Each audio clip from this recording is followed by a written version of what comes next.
Okay, so I'm joined now by Martin. Thank you for taking some time out to talk to us this afternoon. Can you tell us a little bit about your role here at the museum? So I'm Martin Pengelly. I'm the deputy manager at the museum. Basically responsible for outside while Richard is responsible for in. So that's the volunteers and the aircraft on a daily basis, looking after the customers, making sure they have a nice time, which they all do. We never have any bad reviews or anything, No. because we are the place we are. So how long have you been here sort of since it's been opened, or have you sort of been here for a short amount of time?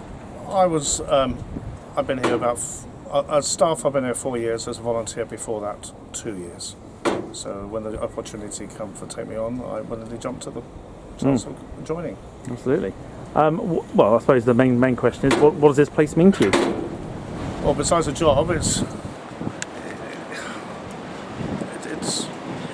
does so much for the local area, so much for the local community, the schools, the colleges, the places, people we work with. You know, besides being a tourist attraction, it is Cornwall. It's celebrating Cornish Aviation. It's not celebrating anywhere else or a general company. It is Cornwall. So I suppose, like I say, we're looking around today, as I've mentioned to quite a few people, looking around today, it's quite busy on most days. Sundays is the busiest day of the week, Yeah. normally. You're going to attract at least 200-300 people, normally on any Sunday, because they're not open at weekends because the volunteers need a break. Mm-hmm. So therefore, Sundays the busiest time because you get the local people and then you get the holiday makers as well. So it must come as a sort of a bit of surprise then about the news, in terms of, especially, like I say, looking around and seeing just how busy it gets. I just cannot understand it at all. It breaks my heart, really. It was out of the blue. All right, perhaps we knew it wasn't going to be really good news, but then you always think it's going to be tomorrow, and then all of a sudden in mid-August we heard the news, and that was the end. It's just heartbreaking. What's your view on the sort of the response that the news has had in terms of the like petitions made, and obviously everybody sort of writing into the council and stuff? Like, what was your response? The public response has been absolutely brilliant. Can't fault that. On Instagram, Facebook pages, the petition, letters and emails to the councillors and local MPs. But I think, was it worth it? Is it worth it? They're still going to go ahead and do what they want to do anyway. But they can't. The museum is something so special to. You've got 75, 85 volunteers, all doing their bit, all doing their part to make it what it is. And everything in that museum has been done by somebody in their spare time. Everybody here today is giving up their spare time to create something, and then in 2 weeks' time, that will disappear from them. You know, it's such a shame. And all the work we do with schools and colleges, 2 college courses are run from here. We've had cubs and beavers in today. We got a school visit on Tuesday. All that disappears for a while. So I've asked the question to Tim, so I want to kind of get your view on it. How impactful is this museum on young people? Very. It's awe-inspiring. You know, you get somebody that's not interested in aviation or has an inkling, wants to join the cadets, wants to go further after school. Come here. We've got people that have been volunteers and gone on to other things. We've got a young lady that's gone on to Boeing. We've got a chap who's got an aerospace degree and things like that. And with the college courses coming here and the schools, isn't that what it's all about? Yeah.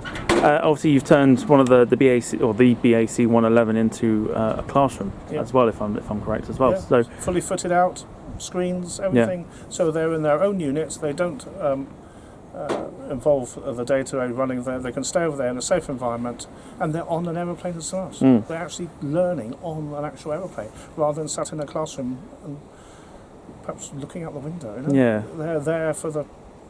Where else can you do that? It's an inspiration, isn't it? In terms of like learning on a plane. And the volunteers are so enthusiastic. They get that message across, and people that haven't got an inkling for aviation, perhaps they're not drumming into them. They're just instilling that confidence into somebody that may want to further, go on to something. Engineers. There's a shortage in this country of people in engineering, but coming here, learning something, the work experience people we've had, brilliant.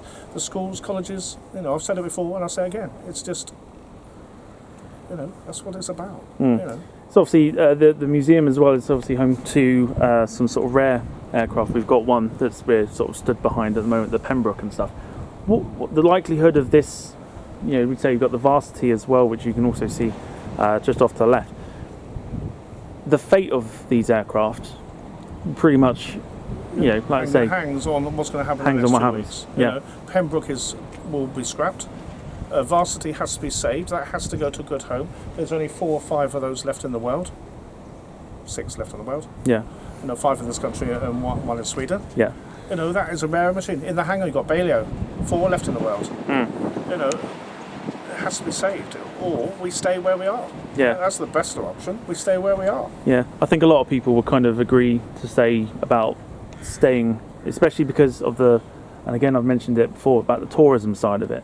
Obviously, during the summer months, this place must absolutely boom with people. Really busy. But the hangars surrounding are not for aviation concerns. We're on an actual airbase. There's nowhere else for us to go. We've asked for places to be relocated. They've been all turned down. We've been given a list of recommendations to places which really just completely mumbo jumbo. Yeah. But we need to stay where we are. Obviously, being, let's say, close to the airport and stuff, it's not really anywhere sort of near it. So you would think that, we asked for 11 places on the airfield where we want 6 acres. There's 650 acre site and got turned down on every position.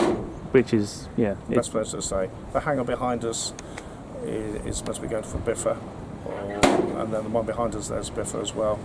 And we do so much for the local community, like I said before, the schools, colleges and the holiday makers. Surely we should stay. Yeah, but not just that, of course, there is a car club as well. Well, one of the car clubs has turned up. Yeah, a car club today. There's a photography club. Car clubs are very popular, minis especially for some reason. But today another car club. But we attract people like that. Motorbike clubs, history groups.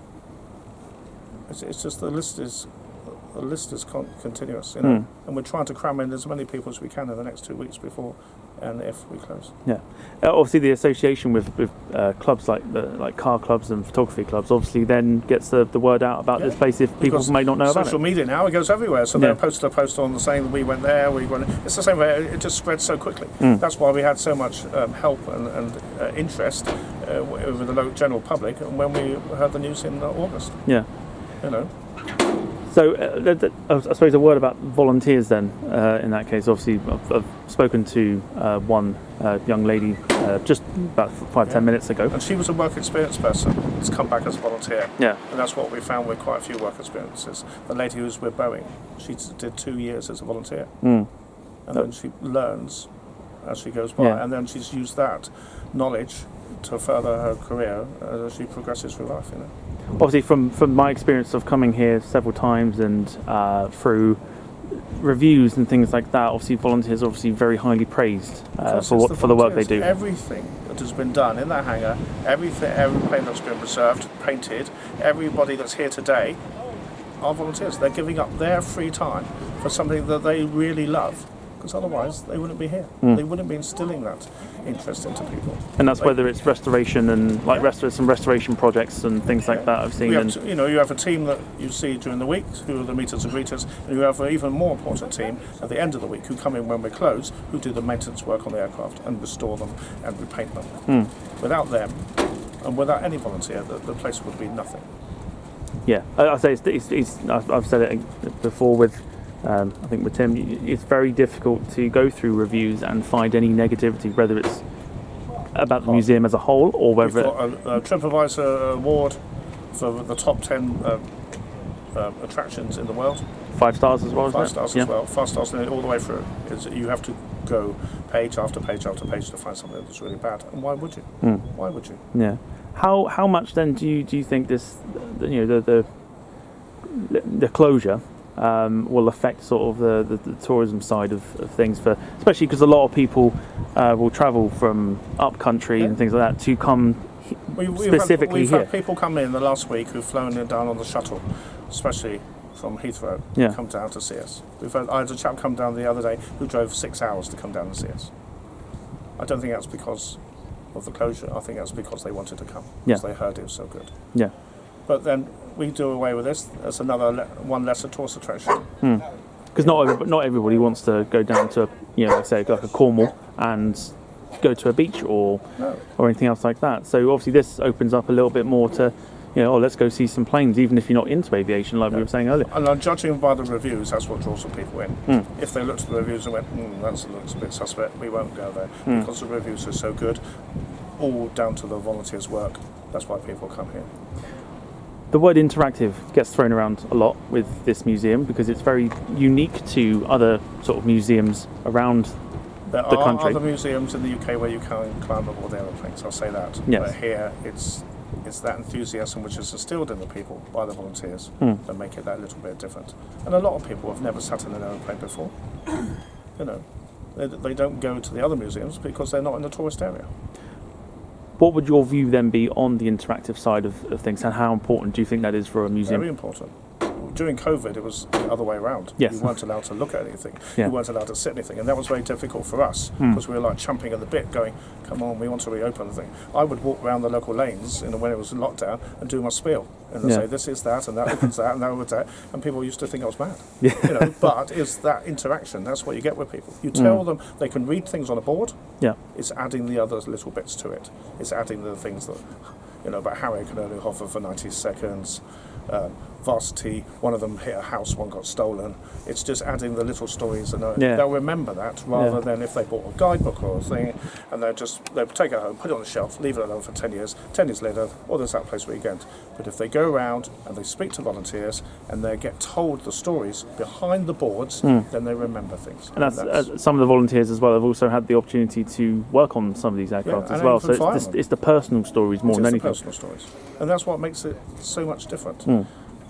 You can sit in other aircraft at other museums, but here it's the enthusiasm of the volunteers that makes it the place that it is. Yeah, which again adds its sort of unique sort of feeling to the whole place as well. And I'd say this is about my 5th or 6th visit this year alone, and the enthusiasm is always there. And how many years I've been coming here, it's always been the same. It's always been almost like a family feel. Do you feel that way? Like it's including. Not just the volunteers. I think there are some distant cousins every now and again, But yes, that's what it's about. We gel as a team. We all work together. There's never any problems, and that's what it's about. Everything is split up between all of us. There's never any complaints.